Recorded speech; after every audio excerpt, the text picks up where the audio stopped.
Men and women go through puberty, and men and women suffer hormonal changes at the other end of life as well. And I just said to my wife, I said, I don't care what the doctors have said.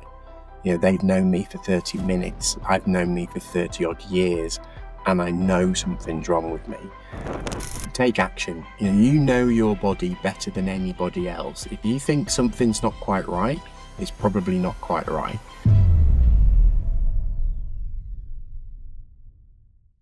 Hi, Ross. Welcome to the show today. Let's start off by, first of all, just asking you, tell me a little bit about you, and then tell me about the current state of men's health, and hopefully that'll transition to, some background about you and what you're doing now. Sure. Okay. Yeah. Where to begin? So I guess I'm a physiotherapist by background. So I've been in healthcare my whole life. Qualified in the 90s and started my own physio business back in 2006. Not long after that, I started to experience quite a lot of unusual symptoms for someone my age, or so I thought.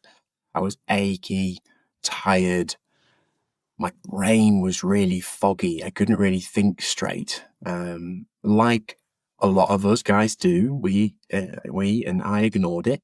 I ignored it for quite some time, and actually that confounded the doctors often, because they said, look, there can't be anything serious wrong with you, because if there's anything serious wrong with you, you couldn't just ignore it. And I said, of course I can. I'm a husband, I'm a father, I'm a businessman. I can't just stay in bed. I've got to push through and carry on. But eventually I did go to the doctors after my wife told me for the umpteenth time that was probably a good idea. They ran some blood tests, referred me to endocrinology. I saw 3 endocrinologists who all said variations of the same thing, which was there was nothing wrong with me and it was all in my head. Now, as a physiotherapist, I guess had a little more insight into the human body. I knew my aches and pains weren't musculoskeletal, for instance, because I tested them. So undeterred, well, I get the defining moment actually was that brain fog that I mentioned got so bad that I was driving home from work one day and I gave myself a little mental test to name as many things in the car as I could. Steering wheel, gear stick, windscreen. And I actually failed at the first hurdle. I couldn't tell you what the steering wheel was called, even though I was holding it.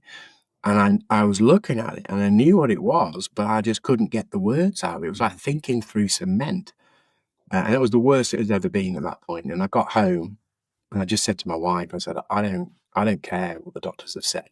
They've known me for 30 minutes. I've known me for 30 odd years, and I know something's wrong with me. And we'd never used private medicine at that point, but she said, I don't care, what it takes, how much it costs. We just need to find someone who knows the answer. So that was my beginning of understanding men's health, which was the question you asked me at the beginning. And I actually stumbled across a doctor who, looking back now, was light years ahead of his time. The modern medicine that we're now involved with at Alphagenics, he was talking about 11 years ago, which is incredible. So I found a guy, Dr. Willis, who changed my life, and he seemed to deal with vagary. So, when I typed into Google, aches, pains, brain fog, and he was there, talking about hormones and chronic fatigue and ME and fibromyalgia and all these sorts of things that nobody quite knew where to put. I went to see him, and I remember this day really clearly because he said, "What's wrong, Ross?" I said, "It's a long story, Dr. Willis." And he said, "You paid for an hour. You can talk for an hour if you want." And I did. I talked for 58 minutes. I told him about how, when my wife knew I was having a bad day because I'd get home from work and I would have drank 3 bottles of Lucozade and eaten 4 chocolate bars, and she could see by the rubbish that was in my bag how I'd been feeling. I told him that I felt like an antique toy robot. I said, I want someone to put the key back in, wind me back up. Yeah. Because I feel like I've run out of wind. I feel like I've just got nothing left to give. And at the end, he went, "It's obvious what's wrong with you." I said, "I've seen 3 endocrinologists and 2 GPs, and they've all said I'm crazy." And he said, "You've got low testosterone." It's like, low testosterone? He said, "Yeah, you probably need HRT." I said, "HRT? Isn't that for middle-aged women?" And he said, "Men and women go through puberty, and men and women suffer hormonal changes at the other end of life as well." He explained that it wasn't very well understood. The mainstream medicine was still decades behind. And, although it was, this was back then, although menopause was starting to be talked about, the andropause was little understood. Mm. And I said, "Well, can you prove it?" Like, I was a little bit skeptical. I'm going to pay for this guy. Now he thinks he knows the answer. And he said, "Yeah, we'll do a blood test. And if it comes back here, I was wrong. If it comes back here to here, we could probably fix it naturally. But if it comes back below that, you need HRT." And I was like, "Wow, okay. Let's do this test then." So we did the test. He was dead right. Within weeks, I felt like a new person. Within months, I felt like an 18-year-old again. And I was running around. For 7 years, I took TRT, as I then found out it was called, because we're just replacing one hormone, testosterone. For 7 years, I took that. I didn't really talk about it, never told any of my friends. My wife knew I took it, but we didn't really talk about it openly. My kids certainly didn't know. And then 3 years ago, I'd sold our old business, our physio business, had a bit more free time.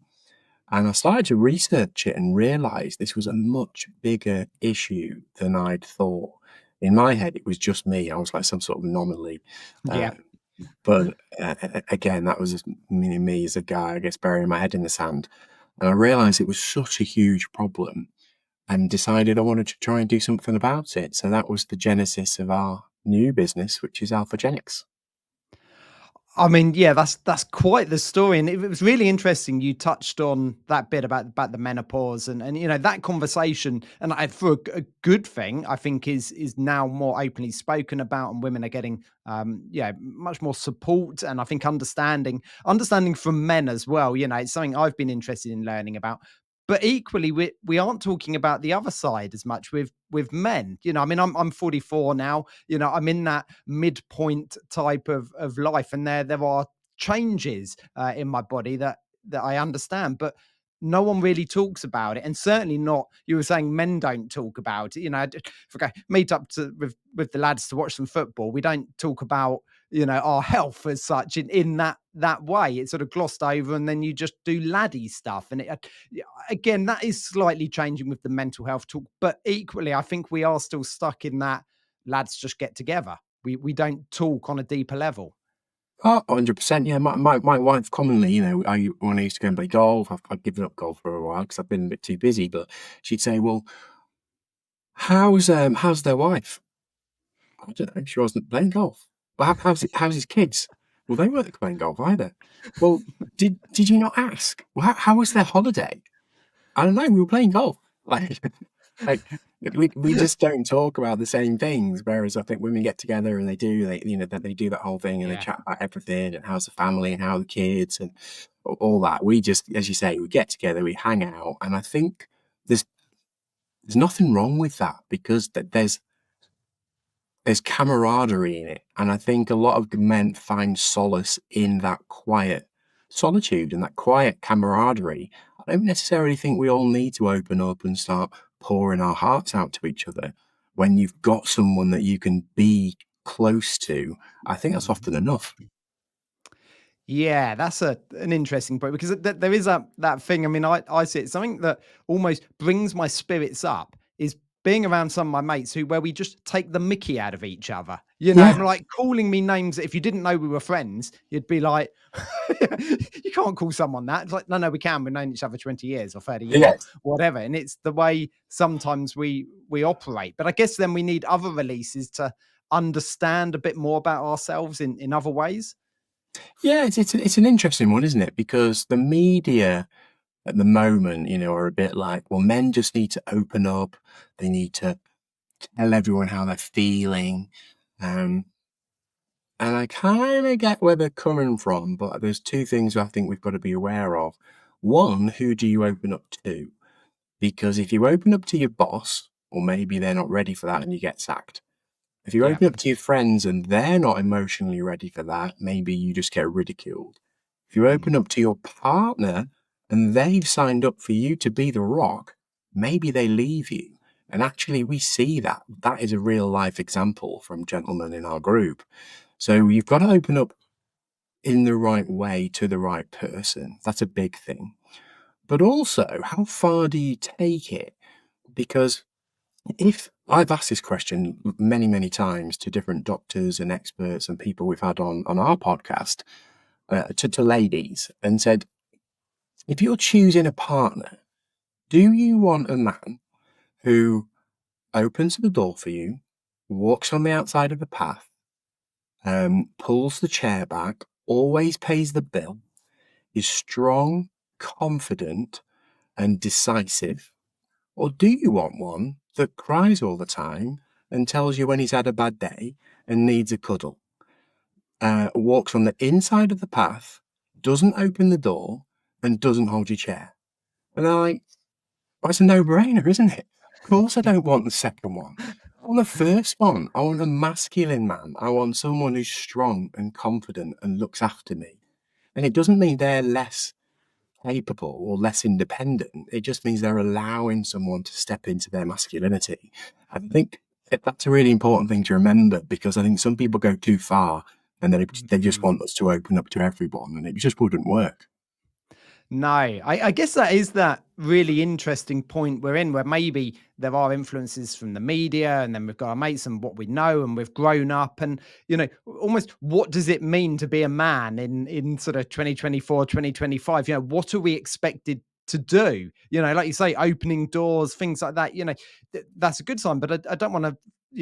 My partner to feel like she can't open the door. I'm just doing it because that's the way I do things. So it's And because it's finding nice, a balance. because you Yeah, want to.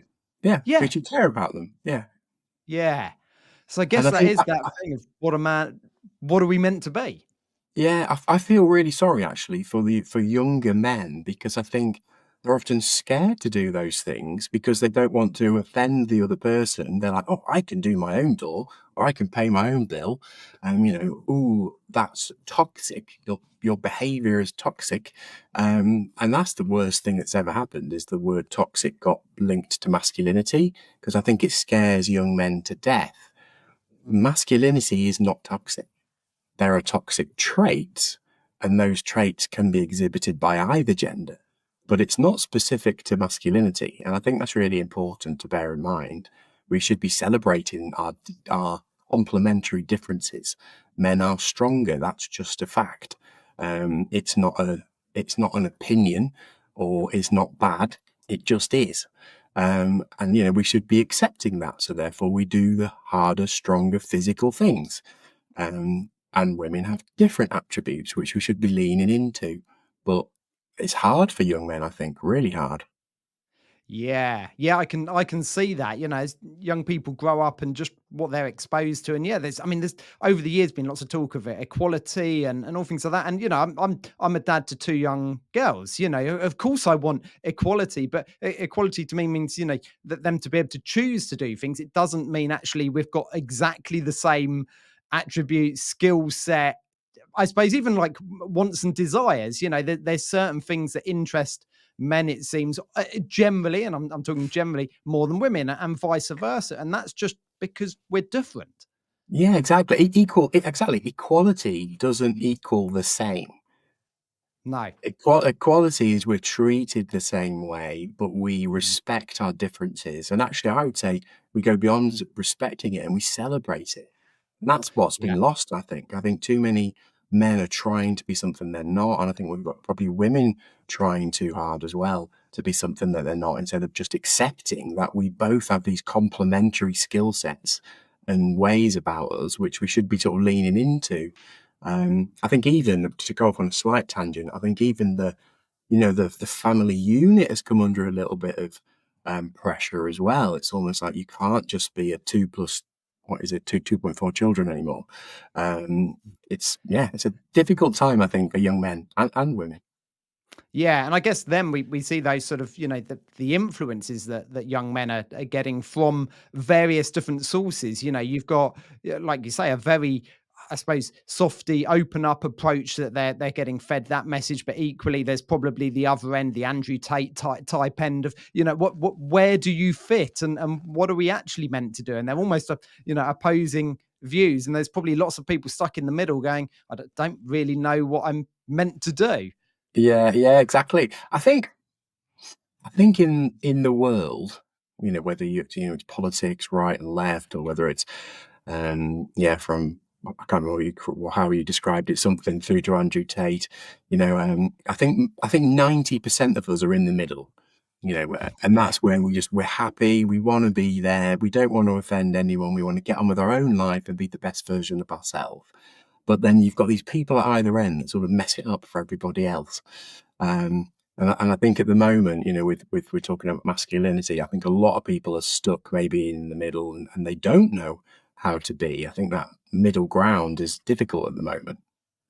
Yeah, no, I completely agree. And, I guess, going back to, I suppose, our health, certainly for men of our age, as we grow up, things change for us. Where maybe I always joke that I'm sort of, I'm not an old person. I don't hang around with the old people group, but equally, I'm not a young person. I don't want to hang around with 20-year-olds, and you sort of stick in the middle. But I guess, I'm sort of still craving for the ability to play sport and go out and do all those things like I was younger. But I enjoy some of the more older skills of a nice dog walk, or sitting down and, watching nature, or meditation, or something along those lines. And I guess part of that is a natural change, but you mentioned testosterone there. Those changes can have an impact on your body that isn't beneficial, I guess, is the best way. 100%. Yeah. I think a lot of those things that you mentioned, do happen as we become more mature. We get a greater appreciation for nature, and we enjoy those times where it's just, us and our partner, or us and our kids, and we're not even really talking, but just going for a lovely dog walk or something like that. There's a lot of joy in that.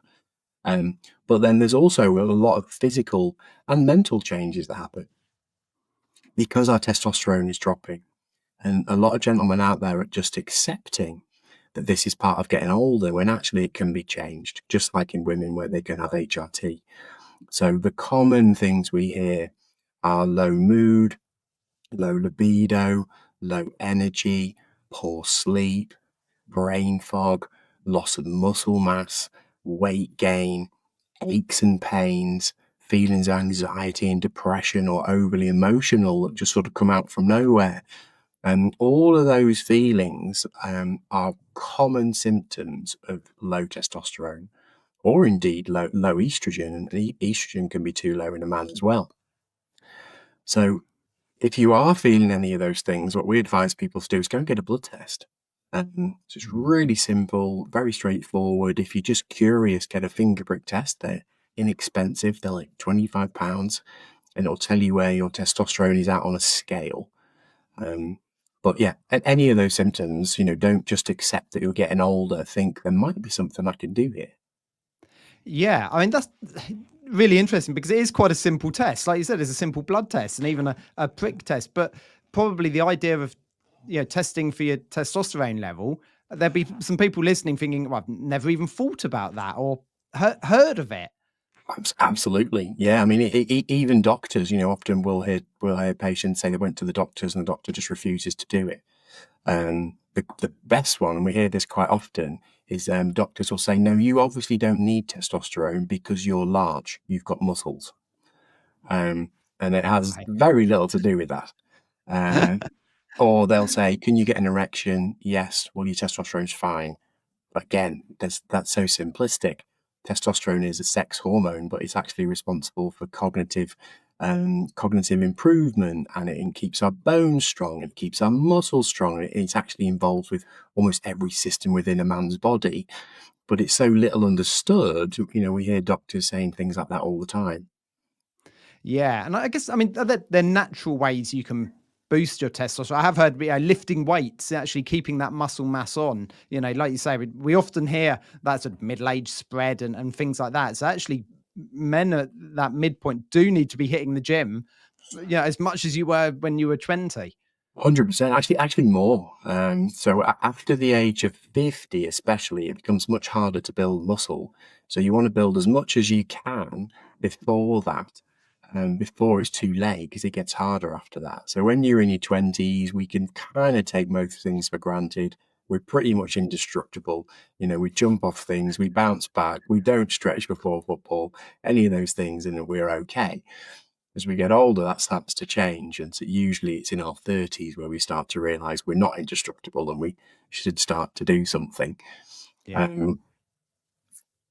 But what was your actually? I've forgotten your question now. What Yeah, was it? sort of natural things you can do to That's boost right, your natural. testosterone.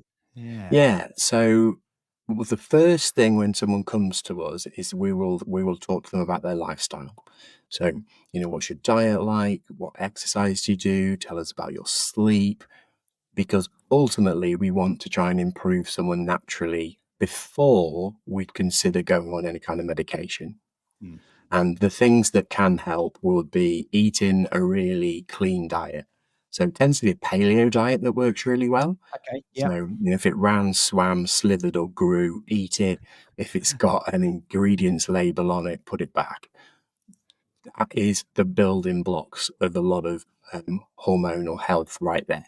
So, paleo diet, exercising frequently and with a bias towards lifting weights and lifting to fatigue as well, or exercising to fatigue, because it's at that end where you can't do one more press up or can't lift one more weight that your body will stimulate the production of testosterone, as opposed to blasting out hours of cardio, which has fantastic cardiovascular benefit but doesn't increase testosterone in the same way. So eat quality food, exercise appropriately, and also sleep is a superpower for our hormones. So a lot of us, we're staying up late at night.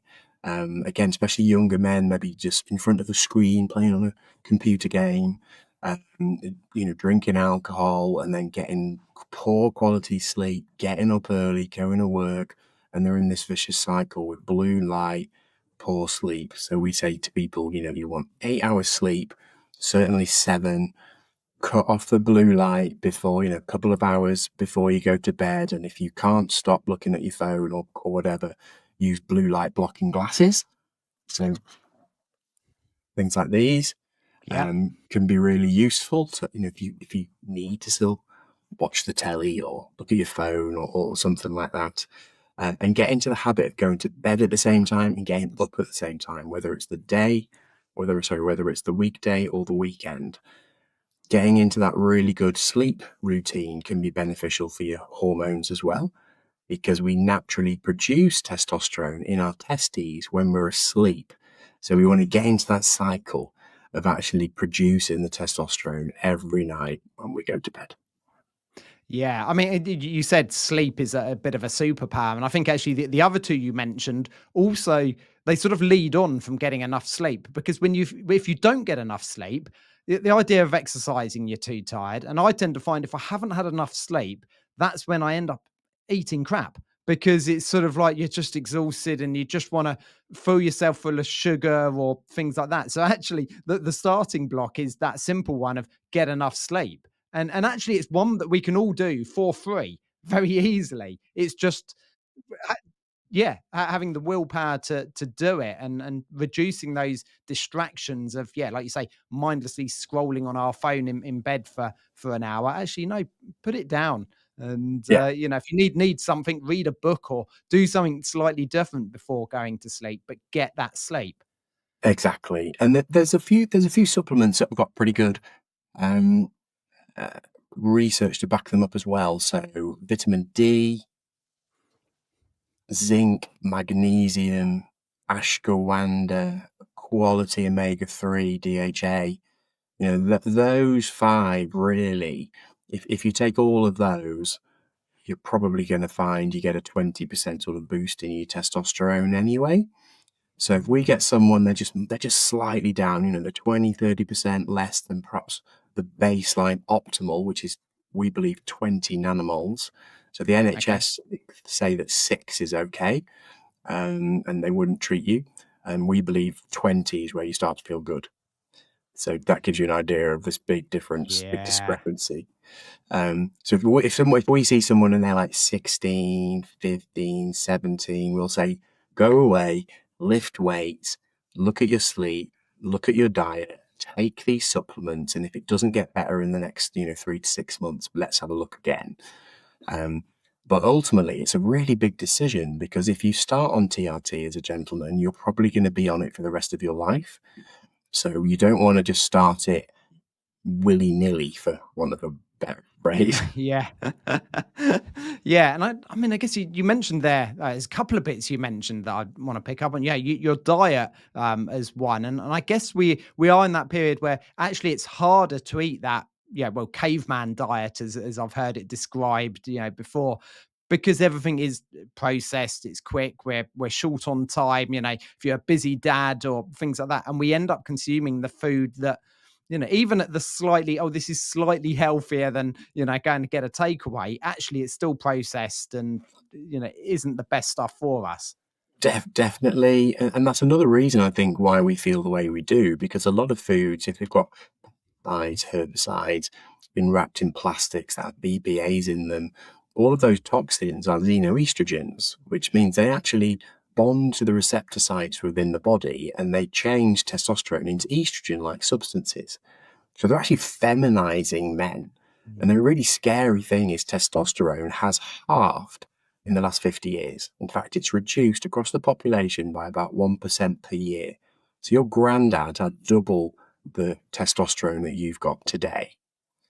Along with that, Wow. fertility is dropping at the same rates, which isn't a surprise, because testosterone and sperm are both made in the testes, one in the Leydig cells, one in the Sertoli cells, but they're inextricably linked. So sometimes people say, testosterone will reduce fertility, and they're right, it can, usually in about 60% of men, but it's definitely not a contraceptive. If it was, women wouldn't need to take a contraceptive pill or have the option No. to take a contraceptive pill. Men would just take testosterone, but it Yeah. doesn't work like that. But it's frightening. It's every year it's going down. Some stats say by 2040, actually the planet will be in real peril, because we're already seeing in certain countries that we're not reproducing 2 to 1. So we're not actually reproducing enough to replenish the population. So on one hand, you've got people talking about, overpopulation, and we're going to, destroy the planet. Most metrics you look at, that's not true. No, okay, that's really interesting. That fertility level dropping, and exactly like you say, we're just not reproducing enough. And I guess that's either whether you're fertile or not. Actually, if you haven't got the testosterone and the libido to actually get going with that side of your life, well, then you're not going to get someone pregnant. It's Yeah, exactly. And I think, then you can probably add to that, um, the chances of finding and meeting someone that you want to procreate with is harder when you're scared to approach someone in case you're seen as toxic. So if we think of a younger men in the first place, and I have read some interesting articles that it is getting more and more difficult for people to meet. yeah. Um, and there's probably a number of reasons there, and we're oversimplifying it, but it's an interesting place to be for sure.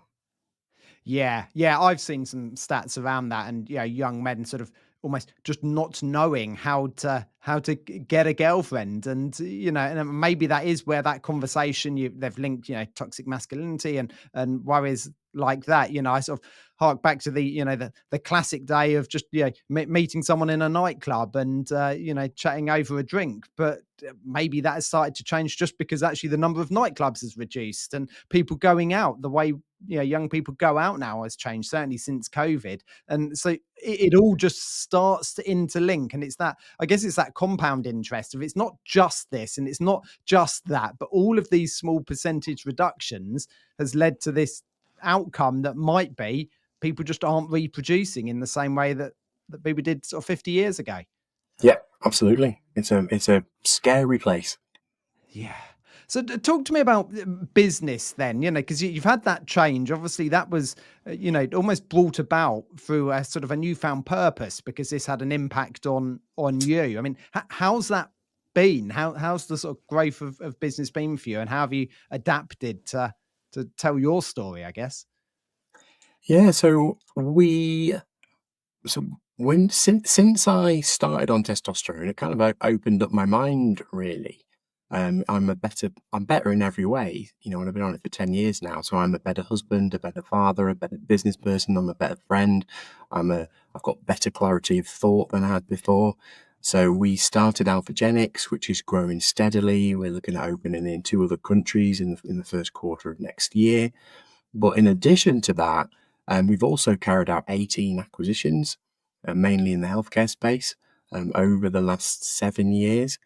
And that looks like that side of our business is going to accelerate through next year as well. And I help other, mainly gentlemen, but women as well, help other business people to grow their companies.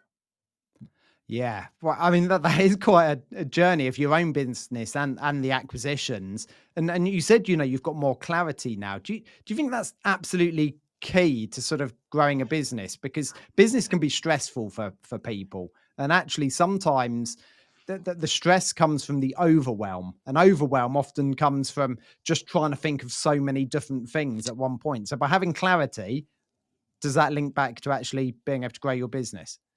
I think so. Yeah, it's one of the first things that we cover is you have to know exactly where you're going. Now, you don't necessarily need to know how to get there, but you No. need to know where you're going because life throws you curveballs. I saw a diagram once many years ago, and it said, the quickest way to A to B in business is not a straight line. It's like this because you're kind of Yeah. moving around different things that you could never have foresaw. But as long as you know where you're going, you'll get there. And actually, if you try and go in a straight line, you just come across block after block after block. So yeah, I think crystal clear clarity. What do you want to achieve? And how many people do you want to help? Who do you want to serve? What do you want for your family and for your friends and for your community? And I think if you're clear on that, any of those things that happen day to day become smaller and more insignificant, so they're easier to handle. Yeah, I guess it is understanding that there will be those bumps in the road, and actually, whether it's a bump in the road or whether it's a new opportunity, you're always going to deviate from that path just because something else comes up. And I think understanding that, so have your destination, but understand that the journey could be slightly different from what you've first of all sort of thought about, and accepting, yeah, that's absolutely fine because the journey is where we enjoy it, and that sounds cliched, and it is a bit of a cliche saying, but it is all about the journey. Oh, 100%. Yeah, it's enjoying everything. And as you said, what might appear at first glance as an obstacle could be a great opportunity. I'm a big believer in that, as one door opens, or as one door closes, another one always opens. You just sometimes have to look a little bit harder than others, but there is opportunity everywhere. So what do you do with your mindset then to enable you to have that? Yeah, I guess it is a growth mindset you've got. Then you're seeing opportunities rather than blocks. So what do you do for yourself to ensure that you've got a growth mindset? That's a good question. I've been asked that a lot of times over the years. I think I'm fortunate that it's fairly innate in me. Um, I can I can make decisions very quickly. If I come across a problem, I can usually solve it quickly. And I guess my superpower, if you like, is I can make complex things sound easy. Mm. Because I generally spend most of my time working up here on top of the business rather Yeah. than in it. So I can see everything and I'm good at connecting those dots. So sometimes people will go, how are we going to do this? And I go, well, just do this, and this. And they go, oh, Yeah. okay. So, I think I've probably always been blessed with that type of mind, I guess. But over the Yeah. years, I have invested a lot in myself. So I'm, a really big believer in personal development. Been on numerous courses, whether that's meditation, mindfulness, um, metic principles, right the way through then to different types of shaman in different jungles and different types of exercise and everything in between. And you can see the slightly colourful mushroom behind me. Yeah. So I've tried all sorts of things, and I think I take a little bit away from everything, and it's definitely helped me improve over the years. But I think a lot of it was just in me anyway. Perhaps how I was raised. I'm not sure. Yeah, I guess having that open mind to take influences from lots of different areas, and it's interesting when you said that you can see complex problems and make them simple. I often describe myself as that I like dumb it down, and I almost joke I'm the I'm a lazy person. That's why I'm able to bring it down onto not finding the easiest way. And I don't mean that I'm lazy as in I don't want to do any work. What I mean by that is just don't overcomplicate this. Let's Yeah, find yeah, those key simplify little it. points and let's move it forward this way. And actually, that's a real skill at that top level of a business, of not getting completely stuck on that one minute detail. Let's look at the bigger picture and work out a way forward, and just let's go on this path and join the dots as we go. Yeah, yeah, Yeah. absolutely. I'm exactly the same. It's we want to be here. What's the next thing I need to do? You can kind of reverse engineer it and say, well, okay, well, I just Mm. need to do that today, that tomorrow, that on Friday, this next week, and then we're there.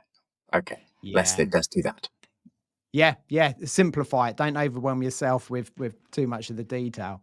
Yeah. Ross, it's been absolutely brilliant chatting to you today. I mean, I think just to finish off, what advice would you give to a man who's maybe heard a couple of little bits today that's made him go, oh, okay, that's, I hadn't heard about it like that before. Because actually, you mentioned the NHS, and actually, the NHS do some fantastic work. I mean, there's loads of great people who work there. I sometimes feel one of the pressures the NHS has got is that they don't really deal with you until you're really ill, because their resources are limited. So they have to wait until you're, not quite life and death, but quite serious, until they do something, which is, like you said, the level was 6, whereas yours is sort of 20. And that's because actually you want to prevent stuff slipping too far. So yeah, maybe not going to your doctor, but what advice would you give to someone who's something has resonated with them today?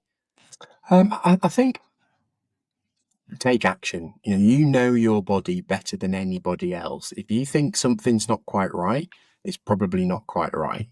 The most common description that we hear from gentlemen is, I knew something wasn't right. I couldn't put my finger on it, but I knew something wasn't quite right. And perhaps they went to the doctors, or they didn't. And the doctor said, you're fine, you're just getting old.